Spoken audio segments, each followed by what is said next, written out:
My cousin Amy has twins and has a nasty habit of dumping them onto relatives to babysit for the entire day without any warning or regard for their time. I have a very strained relationship with her, but because my mom's side of the family demands that we all remain close-knit, so I have no choice to tolerate her. When she initially gave birth to them, she teased me that I'll have to take on babysitting duty from now on. I'm no good with kids, so I remarked to her that if I ever have them, I'll train them, not babysit. She brushed me off. The kids now are hella destructive and loud, pulling out stuffing inside furniture, holes inside walls, smashing anything glass and porcelain, screaming louder than a fire alarm. You name it. When it was my first turn to deal with them, I immediately walked with them to the store and grabbed the biggest bag of M&Ms I could find and trained them so that every time they follow my orders and behave, they get one. If they misbehave, I get one. Soon enough, every time the kids were dumped on me, they went with my guidelines and behaved. Whenever I say sit, they sit at the table. When I say stay, they don't leave that spot, etc. 2 days ago there was a party planned with the whole extended family. I know, pandemic. Didn't want to, but mom insisted, and I grabbed the M&Ms since the twins were there. Arrived, twins were being so destructive, an entire tray of food was spilled. That all the adults had enough and yelled at Amy to control them. She vomited the same excuse of them just being kids and they'll grow out of it eventually. I shouted the twins' names and shook my M&Ms bag. They came running over to me and I popped 6 pieces into my mouth for their misbehavior. I told them to go clean up the mess or no candy all night. They do so. Halfway through the party, every time something similar came up or they just weren't behaving, I was the one able to calm them down. When Amy saw what I was doing, she got angry and started yelling at me about how her children aren't animals and that I shouldn't be giving them so much candy anyway. I told her that I'm their aunt, not their parent. Why am I the one disciplining them? Isn't that her job? She screamed the same argument at me, and since she's their mother, to stop giving them candy. One of the twins overheard and went apeshit. Dashed straight into the kitchen and started shattering anything they can get his hands on, shouting over and over that he wants candy. His twin joined him soon after. I repeated that she's their mother, and just sat in the living room watching it all unfold. At the end, Amy blamed me for them turning out this way. The other relatives she dumped them on, a majority, disagreed, but when I told a friend about the situation, he told me that the training I did can really up the kids mentally later in life. I believe it started when I was around 6 years old. My parents often had friends over in the house. I didn't know they were polyamorous OFC. One day I was outside playing, got hurt, and when I ran inside caught my parents making out with some random guy. They told me they have other adults that they love and it's a completely normal thing. Me being a child just accepted that. They gave up being secretive and their partners would constantly be around, even joining on outings.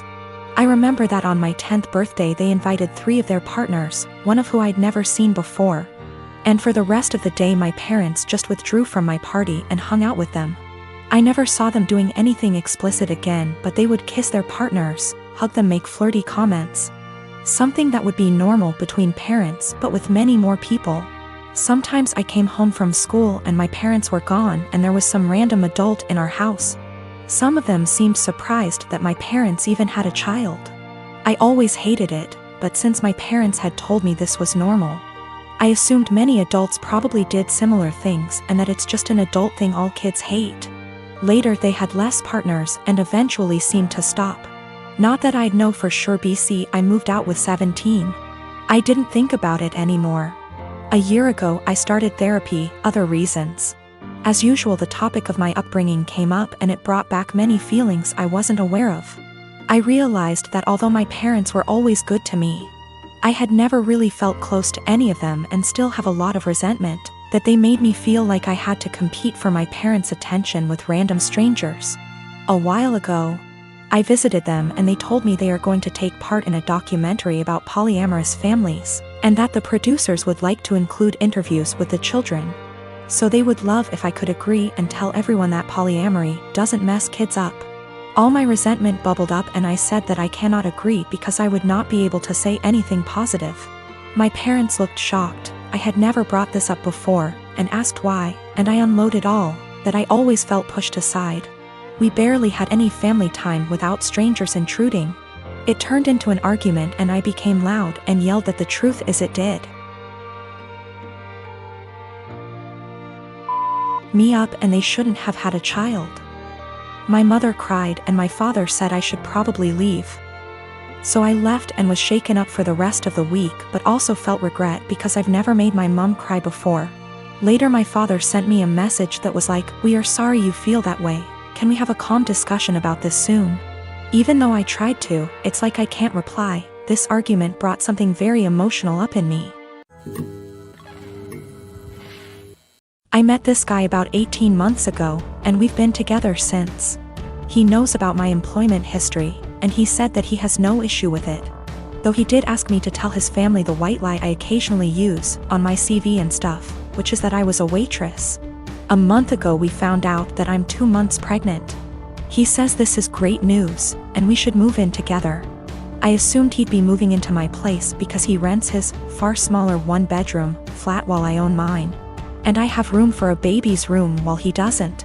Also, I really don't want to leave my flat. It's my flat, I love it, I could see myself living here for the rest of my life. And I don't want to lose the security of owning a flat and have to go back to paying rent or a mortgage each month. However, he then said that he didn't want to move into my place, and said I should sell it and we buy a place together. I said that I like my place, it means a lot to me that I was able to buy it. And it represents years of working my arse off scrimping and saving. He then said that he understands all of that. But we should be living together by the time the baby comes, and he didn't want to live in my flat. I asked him why not. It's a great flat, it's central to everything, it's spacious, it's got room for all his stuff. There's a daycare in the building, run//owned by another tenant, and a school 5-minute walk away, the list goes on. And he said that he didn't want to live in a flat that was bought with stripper money.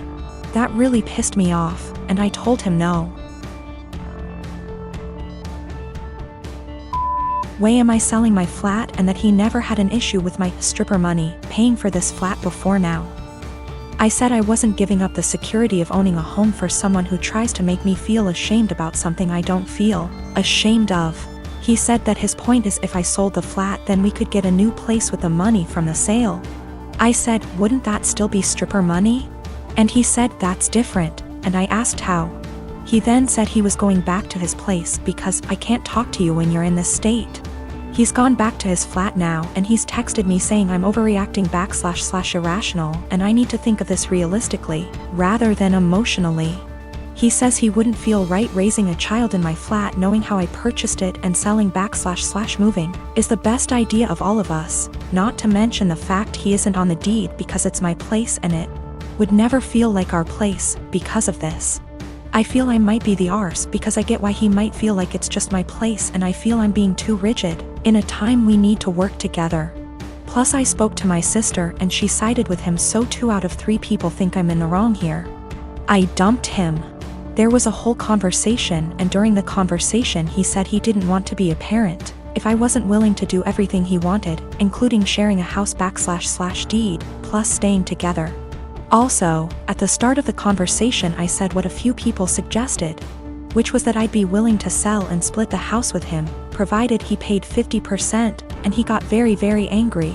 Very quickly. He also said a few other things, how it's all going to pan out just yet, but it looks like I'm going to be a single mother. I am the oldest daughter of 4 children. I'm currently 25, second oldest is 23, third is 20, and youngest is 18. When I was 8 years old, my mom had an affair with a family friend. I, being the oldest, has remembered most of it, and my younger siblings only remember growing up with our parents co-parenting. This has put a strain on my mother's and I's relationship. She cheated on my father, who was battling cancer. She didn't even try to keep it a secret from the kids. I remember during family back / friend gatherings when everyone would be inside and I'd see my mom and the family friend kissing, or doing things in the pool. As a kid I didn't understand, but as I got older I realized what she was doing in front of us, and I feel sick. People ended up catching on to their affair years later, and my mom left my dad and started a new relationship with this family friend. They split up shortly after that because he cheated on my mother. I've confronted her about this after my dad passed, and we all went to see a family therapist. This was roughly 3 years ago. My mom has since remarried to an incredible man, but recently she was out and bumped into this man from her past. They exchanged emails and she confided in me that they have been sending emails back and forth and are planning to meet up to chat and catch up. I read the messages and it's very apparent that the guy still has feelings. While my mom is trying to make it seem like she's just catching up with an old co-worker. But I know my mother, and I know she is still slightly infatuated with this man, and flattered that he still wants her. I mean, it's been years, why else would you want to catch up? My new stepdad knows about her past, and while he doesn't agree with it, it's been years, he wasn't in her life yet. She asked me what I thought about her meeting up with him, and said something along the lines of needing closure. She asked for my honest opinion about the matter, and I told her, to be honest, Mom, you dealing with this guy in the past ruined yours and Daddy's marriage, and you guys had 4 kids. Why you think it wouldn't ruin this one, but why don't you stop being and stop thinking with your and delete this guy's damn email? She cried, said she couldn't believe I just called her and left my house. We haven't spoken for a few days. Today, I got a call from my siblings saying I hurt my mom's feelings and whatever happened between her and Daddy's marriage was between them. I disagree. I had to witness my mom cheating on my father. I watched him die in bed while she was off to God knows where with this man. She asked for my opinion, and my opinion is that she's selfish and who left my dad to die on his own, and she wants to rekindle with this man and possibly cheat on my new stepdad.